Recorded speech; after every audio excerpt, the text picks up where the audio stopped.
အခြေခံအသိတောင်မရှိဘူးဆိုတဲ့ပုံကိုတရားနဲ့စီးပွားရေးတွဲမလို့ဘူးမြန်မာပြည်ပြည်သူမှမလားနိုင်ငံရေးလည်းမငြိမ်ဘူးစီးပွားရေးလည်းမငြိမ်ဘူးတိုင်းရေးပြည်ရေးလည်းမငြိမ်ဘူးလူတွေလည်းအသိမရှိ common sense ပြန်လို့တယ်နောက်နေ့တွေရှိတွေကွဲသွားပြီ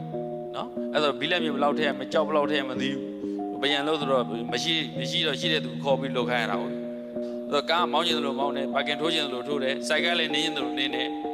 လမ်းသွားကျင်တယ်လို့သွားတယ်တစ်ဖက်ကတ်သွားတာပဲလှေကားတက်ကျင်တယ်လို့တက်တယ်ဒီလို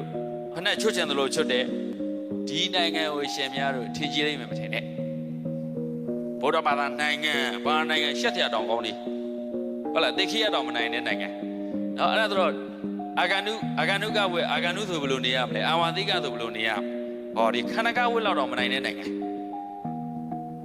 အဲ့ဒီလိုတော့လျှောက်တင်ရတဲ့ဘုန်းကြီးတွေကိုရင်းနဲ့တင်ခဲ့တဲ့ခန္ဓာကဝေတို့တိခိရတို့နိုင်ပြီလားလို့မေးတယ်ရှိ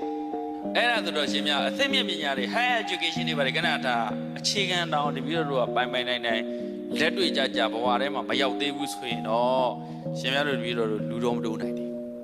ဒါကြောင့်လူတွေကိုအဲ့ဒါလေးတွေပဲသင်လို့ရအဲ့ဒါတွေသင်လို့ရ